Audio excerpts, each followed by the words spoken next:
All right, welcome to the Explainer. Today we're diving into something that, let's be honest, hits all of us at some point: laziness. But here's the thing.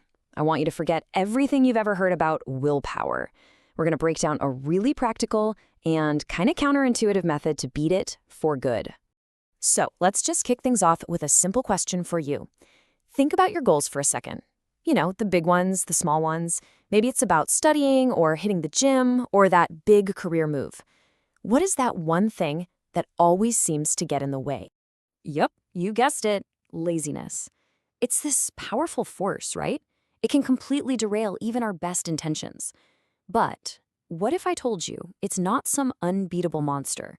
What if it's actually a force we can understand and, believe it or not, actually conquer? Okay, so to figure out how to beat this thing, we've got to first unpack the story that society usually tells us about it. This is what you could call the moral view of laziness. See, this way of looking at it is really specific. It says laziness isn't about being unable to do something. Nope, it's about knowing exactly what you need to do and then deliberately deciding not to. And that one little word, deciding, that's the kicker. That's why we feel so much guilt when we're lazy. And you know, this is not some new idea. This perspective is woven deep, deep into our culture. Laziness isn't just framed as a bad habit, it's treated like a real, genuine character flaw, a moral failing. And that, of course, has some serious consequences. And why is it seen that way? Well, because the consequences, they don't just stop with you. When you give in to laziness, say you skip that study session or you blow off a workout, you're not just impacting your own life. You could be compromising a more stable future for your family or maybe even putting a strain on the public health system way down the line. It's like this ripple effect. But what if that whole moral view is only half the story? What if blaming ourselves, blaming our character, is actually making the problem worse? Well, that brings us to a much more practical and honestly a way more hopeful way of looking at this, the pragmatic view. And this, right here, is the game changer. This pragmatic view says, hey, laziness isn't some permanent flaw you're stuck with. No way. It's just a habit. And you know what we know about habits? They can be changed. Not with some superhuman once-in-a-lifetime burst of willpower, but with small, consistent, everyday action. I love this analogy. Think of laziness as a muscle. If you've been inactive, you've basically been training that laziness muscle to be strong. But the flip side is true too.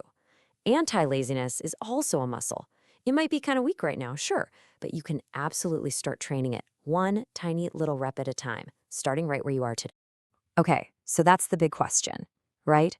How in the world do you start training a muscle you've maybe never even used? I mean, you wouldn't walk into a gym for the very first time and try to bench press the heaviest weight in the room, would you? Of course not.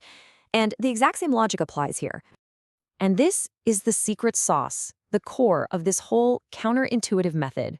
The trick isn't some massive, heroic effort that just leaves you totally wiped out. It's actually the exact opposite. You make the first step so ridiculously, almost laughably small, that it's practically impossible to fail. Let's take an example, like reading a 200-page book. Just staring at the cover can feel overwhelming, right? That goal feels huge. But what if your only task for today was to read for just 10 minutes? That's it, just 10 minutes. If you do that every day in just 20 days, that book is done. See, the big goal didn't change at all, but the daily action became so tiny that it's almost effortless to get started.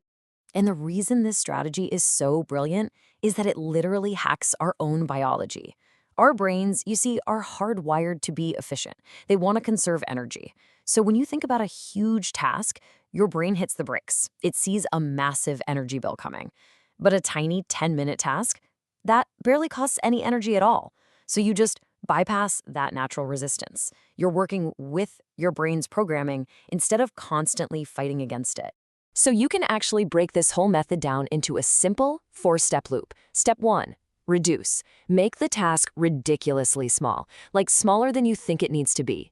Step 2, execute. Just do the tiny thing. Step 3, and this one is super important, celebrate. You have to acknowledge the win, no matter how small. That gives your brain a little hit of positive feedback. And finally, step 4, evolve. Slowly, and I mean slowly, you start to increase the weight over time.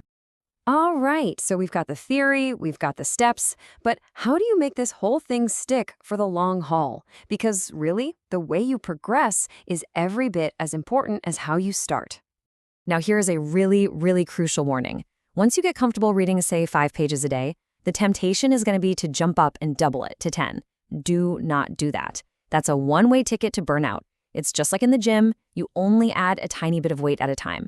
So instead of going from 5 pages to 10, go from 5 pages to maybe 7. That patience is what's going to make this habit actually stick. At the end of the day, this method is just a roadmap. It gives you the how-to. It shows you exactly how to start lifting. But, and this is the bottom line, no one else can lift that weight for you. The choice to take that very first step, no matter how incredibly small it is, that choice is always, always yours. So I want to leave you with this final thought. This isn't just some abstract theory, okay? This is a practical exercise you can start like right now. So ask yourself, what's that one thing you've been putting off? And more importantly, what's the ridiculously small 10-minute version of it that you can go and do today?